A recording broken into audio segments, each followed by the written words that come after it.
Coach, why not? People might Champion not know the this, champion. but we a lot with Indonesians because we look to them to learn and gain experience. Well, fans of TLID Siyempre, have not knock tayo, argued over guys. who's better. They don't know that both teams actually respect and know each other very well in game. So it's exciting to have this opportunity. And what's even more exciting about it is it's not. The world isn't at stake here, right? Yeah. It is day one. It's Swiss stage. You got plenty of time. So yes, it is the perfect time for these two teams to have a little bit of fun. It's quite anime when you think about the relationship between these two. No one expected Fnatic Onyx Philippines to go on the run that they did in the Philippines, breaking the win streak record of 13 Series 1 straight. And then, of course, they dropped the last one. They didn't get the undefeated season, but they went 13 series straight. And they became champions. And then for Team Liquid ID, no one expected Team Liquid ID to rise like that. They always struggled as Aura. They had to do a major shift early in the season in their roster. And then suddenly this team of young guns, the rookies, are champions in Indonesia. And now here they are on the world stage and they're buddy-buddy. It's anime, bro. Yeah, it's pretty crazy, right? Like Team Liquid ID, they started the regular season kind of sort of at the bottom. You literally started at the bottom. Now they're at the M series stage. I like the respect that the players have for one another. For them, I'm also happy that this is their first kind of encounter in the stage. We don't have to wait until playoffs and then the stakes are higher. We already get to have kind of the appetizer, right? The taste test of what the two potential best teams in the world can offer. You know, and I want to pull back. You talked about TLID. Kanina tinalo yung Aurora ang wala. Bakit yung pick ni Energy? You have that dog in you, right? You're hungry. The world is your oyster. You have lots of opportunity, and that's sometimes what you're looking for. Nag-Winiber kasi si Renegade kanina. These rookie young players that come in and they just shake the world up a little bit, and that's what I think a lot of us are looking at when we look at TLID. We've told you just bits of the story between TLID versus FNOP. Let's show you now the story of the TLID versus FNOP. Wait, may story pa. King Kong as number one, very dominating in the MPLPH right now. I think pick natin unik like so strong. Sa mga player yung galing galitin. King Kong, Queen, Phil, Kera, big contender, talagang M6. I think Liquid ID is strong in bit Pamikra. If you sing Angela ID.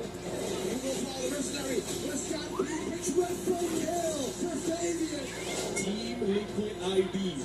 Fnatic Onyx Philippines. Now that's a good job. Menurut ko buat lawan first match Onyx happy lah, soalnya kalau misalnya lawan yang bukan kita inginkan, kita jadi kayak mas-masan lah. So, nararamdaman ko rin, excited ako eh. Sinunta ko pa ngayon pa dyan eh. Kasi parang excited ako sa kalaban.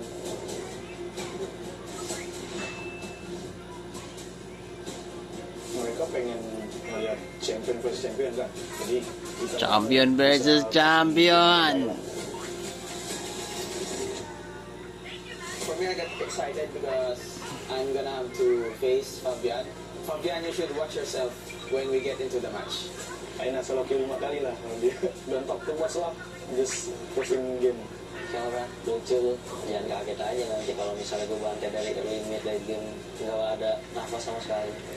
Let you breath po itong anghang na na. Papatunayan ko sa iyo yung mga sinasabi mo. Yan. Kinagakabahan. Anghang na na.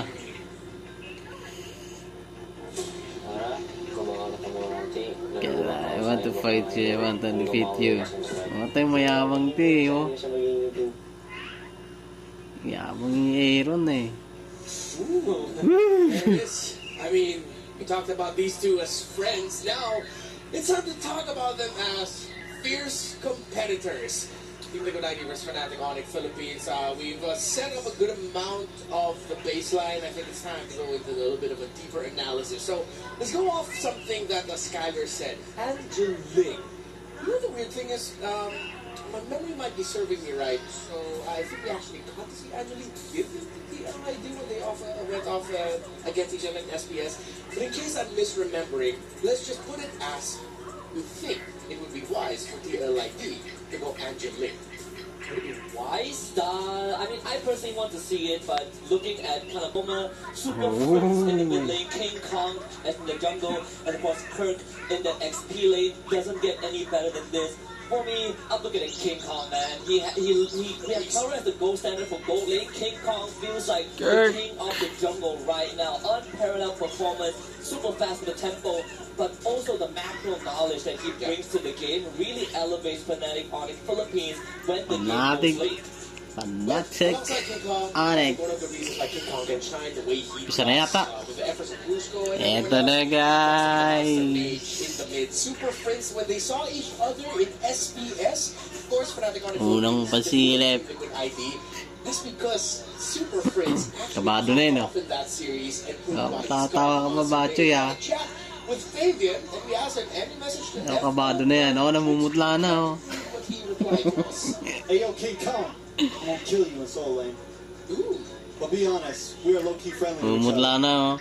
When they said we'll destroy you, he was just kidding. No cap. I feel like there's a English Namumutla, patawa-tawa ka pa. Sound like, and it looks like you got the favorite approval of, yeah, that's what he said. Yeah, it was the favorite thumbs up. I mean, even for Fnatic Onyx Philippines, right? I believe there was an interview with King Kong and Kurt's like mom regarding like their journey and the support of the family. And Kurt said, "I'll show you drop na. where this will lead me." Well, that is King Kong. Yeah, it's King Kong, right? Yeah. So. Like it led them to the international stage, which in of itself, right, comes full Nagpagupit to si circle. ano? But now the draft is gonna be underway. Got Liquid ID on Busai, the higher Busa band in the first phase. Okay, big switch up. Yeah. Pagupit si Brusco. Manabok ng Brusco. You know, you were asking if assassins are Hindi na paawi yung buhok ni Brusco, ah. going to come into play, at least with these two teams. Well, we're already seeing some respect, so definitely the possibilities are endless. Also, Phobius getting banned out by TLID. It's Banjoy, a very different Banayabusa. game right now than what we have seen from so many games today. Joy getting banned out. Pwede magpani. Ay, ban pala Others, pani. and that just leaves so much open behind it. Yeah, that's based off of their previous matchup when they faced each other in SPS. Alam ko, to si ano eh, Super Prince eh. Louis. Joy in the jungle, and I guess the Pag hindi na ban yan. out of that because of what Joy can do once it gets to access the backline, the instant damage that you get once it gets her items. Fnatic Onyx Philippines reading into it, and they're respecting the Jushin. The Bruno is open for them. The first two picks on the red side. Nilamig siguro yun. Nilamig siguro dyan. First pick, albeit incredibly rare, but with so many options, like the Suyo is still on the table for Fabian if he wants to go for that as well. Then it can be a trade that Alpha is also available for TLID. If you want to go for Flex, there's always a top elite. I got to, bro. It has won both games today, right? You have to. Yeah. You cannot give that to Keller right now. Yeah, 5 out of 2 wins today. They don't. Uy, Angela. Angela Ling yata yun ah. They're going to be running that Angela. Again, that opens up the potential meaning Fnatic Onyx Philippines. What if they overreact? Wala yan. What if they just suddenly go? Lagi doon. I think they go Suyo, right? Like this is Cho Bruno, yeah. It's tough.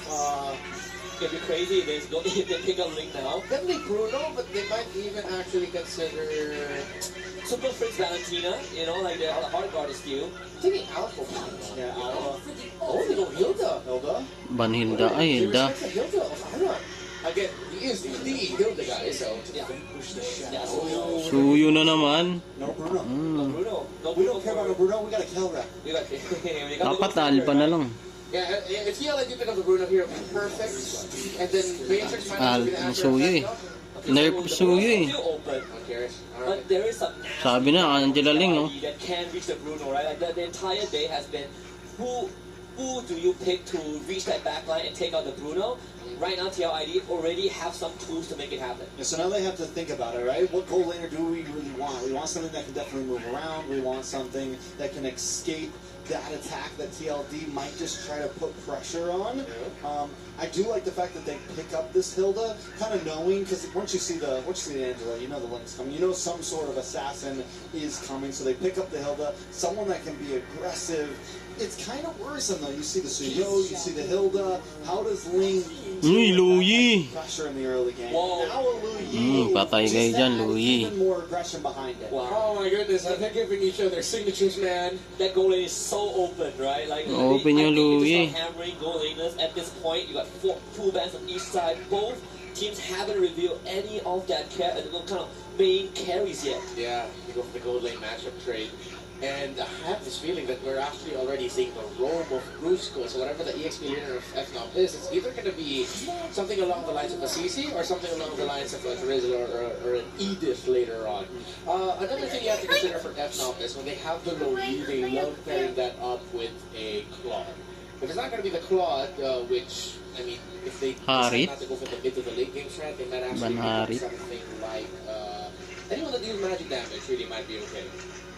I think just about. I mean, there's plenty of options when it comes to gold. And at this point, it's like, at this point, knowing that they're willing to put Bruno so far back, which so many teams have prioed it up front, we know that either of these gold laners are very comfortable with whatever they end up with. Whatever ends up in their hands, it's like, listen, we'll make it work. Let's prio everyone else instead. Let's make sure our mid is ready to go. Let's make sure our mid trio is ready to go. Because that's essentially what we're seeing from both teams here. I do agree that Hilda, most likely in her own position, it works well to maybe invade, put pressure onto the Swiss lane. It's a nice stage. That's why they banned out the Gata Thatcher. Bangatot?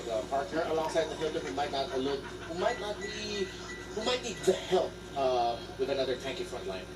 And that is why this is one of the most anticipated match, right? Even the drafting, the flavor that they give us is very different from what we've seen in the first 7 best of ones. For now, they have the priority pick in the second phase, so they are going to go for the CC ban. Are you guys kind of it can be an option? Alright, so Verita wants to take out the CC, and now it's great that you actually see these two teams saying that, you know what, we want to go the gold lane. Save the last picks for our gold laners as much as possible. There's still show for Brusco if Not wants to go for it, right? Like, you ban the CC, we've seen how CC deals into the Hilda once that War X comes online. We've seen that vengeance from the side of RQ Hoshi earlier on as well. This might actually be a tell by FNOP though. If they ban CC going to the second phase, there's a chance that they're actually going to just roll with the Beatrix already. Again, CC is one of the best picks that you can pick up to give Beatrix a difficult time. And that's why they ban it. It was the Beatrix ban. One Beatrix. To the Bruno, so if FNOP Alang pa nga na si, in here, we're losing some tanggal yung Beatrix ni Kelra. Maybe working against themselves, possibly with that ban. FNOP, 4th pick, coming in, they pick up the Cho, there it Cho. is. KLID have an answer back. Uy, konti lang damage ng kabila. Ling lang damage nila. Literally the only team that I think has pushed gold lane all the way back into the number 5. Yun, so si King Kong. To take that risk right Ay si Brusco. Granger has a good amount of dashes, and I feel like having a lot of dashes would be good against a high loss. Hilda yan si I like the Cloud, you get that BMI, you get that you get the Purify with him because you always want to pick it, but also we haven't seen him much. Where does he really fit? They do have Hylos, a Shredder could work. But it kind of depends on what the TLID picks up here. I suppose if the Bruno doesn't get picked up, then we would have a more classic goal lane matchup, right? Then a ton for TLID, which means that there's a chance we go back to an era where there's just no Pacific comfort. A very TLID lineup. And a strong one at that. Fighting, controlling the map all around for the young squad. It now falls into the hands of Coach Wynot to set up his gold standard for success. What is the gold? With a Nathan on the other side, KLID might balloon this. They have to match it. They might actually just need to go for the Bruno. Yeah, I mean, we'll definitely see the Natan pick does come in for TLID, and I love how you said this whole draft is very TLID. I mean, it's very reminiscent of the things they were picking up in their grand finals. The Natan was pivotal in so many of their strategies, the poke, everything that goes along with it. FNOP, though, final pick comes in. It is the Bruno.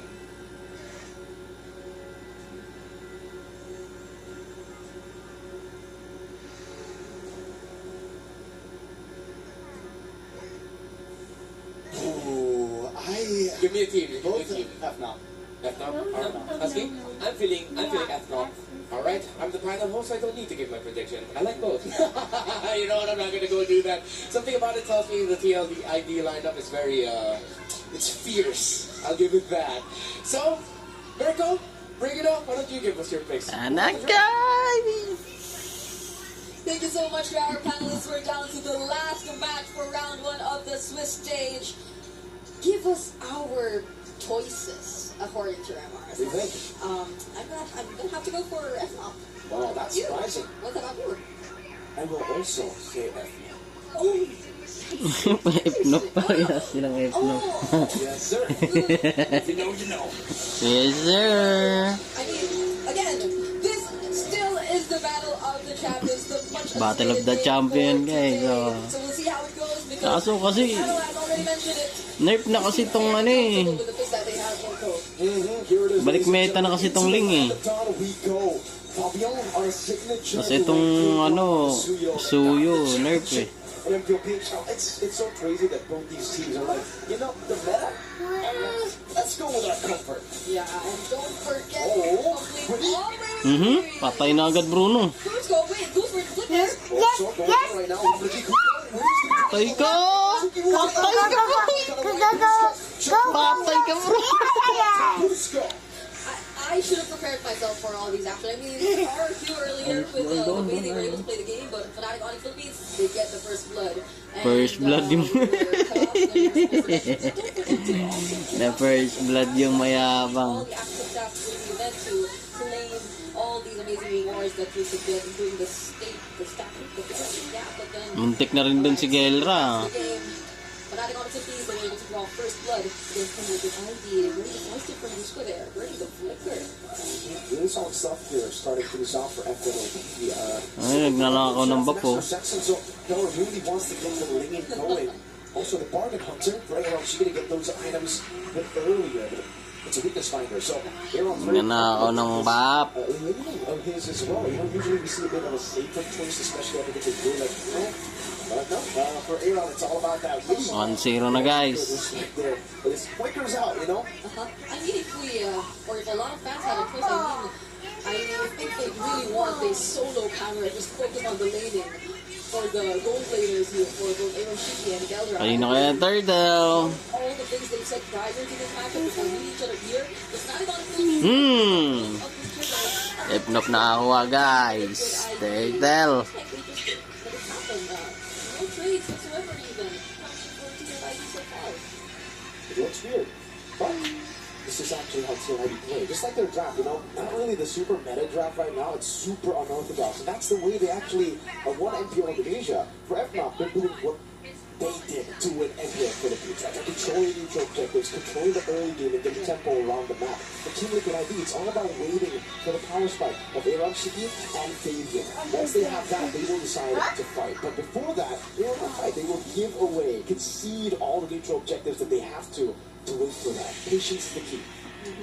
And this Ang mali nyo, binigay nyo kasi yung ano eh.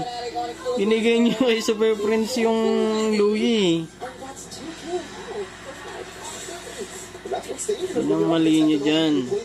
Sakit oh. Jet kondo.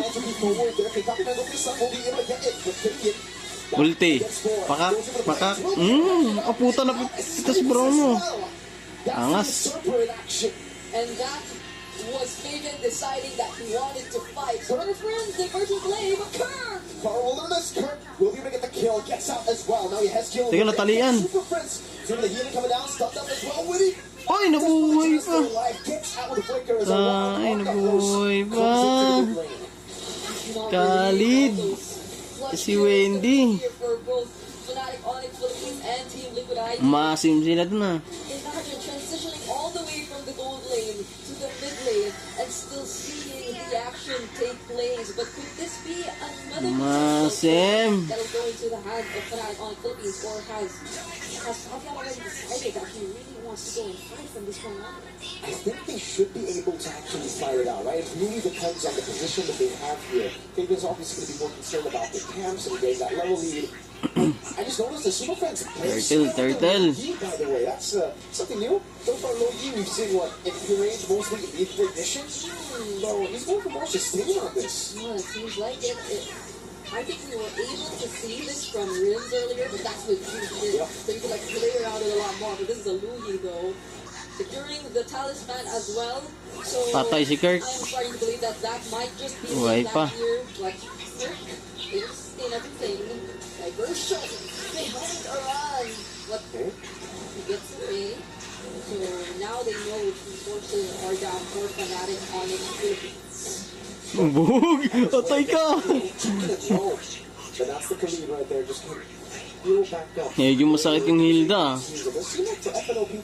Medyo makati yung Hilda. They are aware that Liquid ID and have actually hit their power spike. They might be comfortable enough to go and take the battle. So FNOP will play the long game too. Vivian just going for the 5 blades onto Kirk. The reaction will hit onto Alarm. Their team just hovering around the turtle. And Aaron Shiki might Glorious pathway. Retry. King Kong. Bringing Sands up to the back. Vivian's looking to claim the blades. There's Super Prince will be slashed down a bit by Woody. Oh, Kirk, takbo, Kirk! Katay. Easy to lock him down. Running on the Philippines got the neutral objective. TLI to get the kill. Alright, and they try to go for a diversion towards the bottom lane, but Kelra on the top Patay lane. ka! Kinakatay na ni Kelra si Aaron Shiki. Yung mayabang guys, yung mayabang Aaron Shiki Defensive from Aaron Shiki. All he needs to do, because I think right now, he's in the game kind of, I'm just going to front him, right? I'm in the time that I'm not going to hit the power spike anywhere near. Tago na. Might as well, just play it safe, baby. Tago na Aaron Shiki. Pumasok. Wait ng Ling. Nice. Patay. Patay Khalid.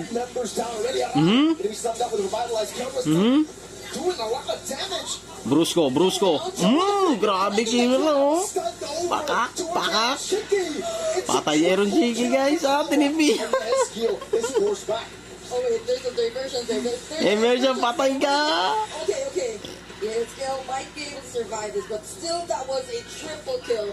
Going to the Ira ka mayabang ka Aaron Shiki.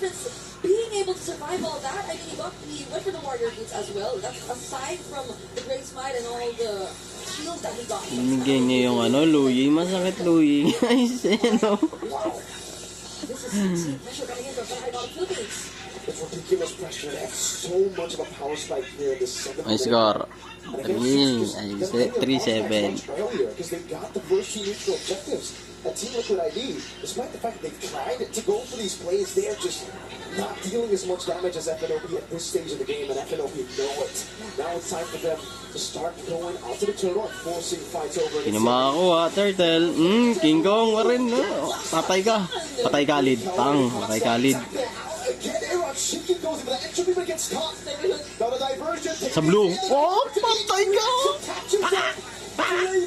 Pakak. Patay yung jungler. Ang bilis talaga ni Super Prince mag ulti ng Louie. Grabe yung Louie. Wala na. Ito na ba yung champion?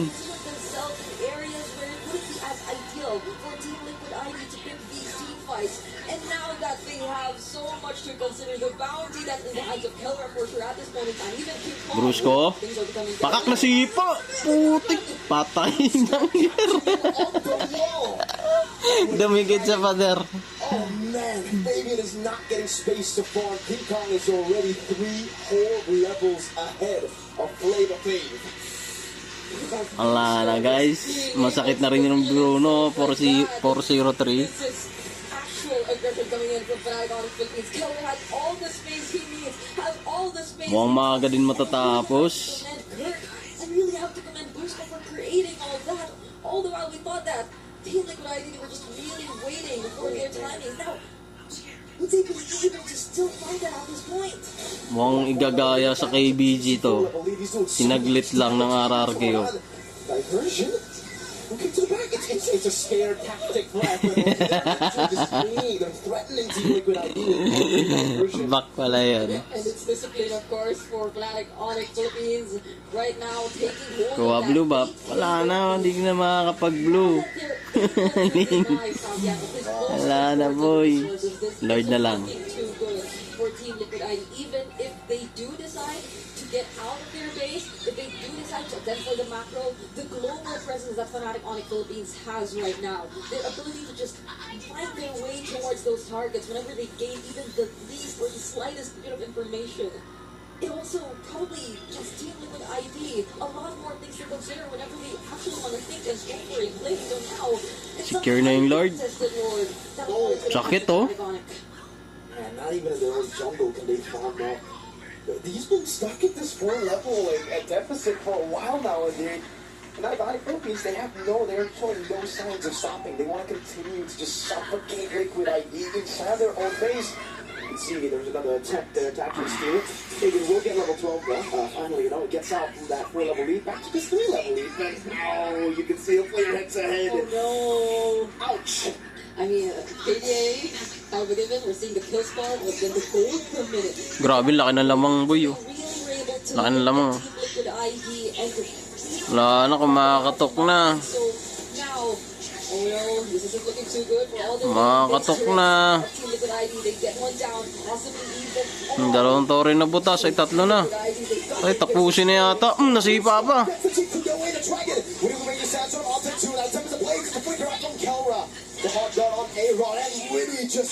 Mega kill na, boy. Gonna be taking some shots now. The wave for the lane, yet reaction from Super Prince. Skill and A-Rod, the two Patay, tapos. Skill in the end. FNOP make it quick. Lakas ng Ebnop, boy. I could not confirm. Niyabangan ni Gelra mo yun.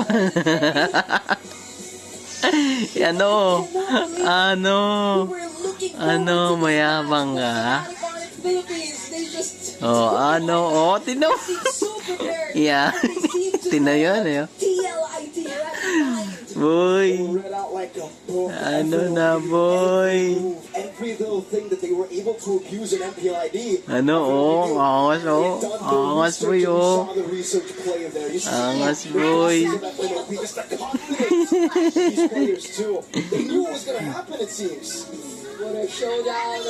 Steelers looking forward to more of this. Who knows? This might not be the last, but for now, let's break down that very Angas boy, oh. Pani.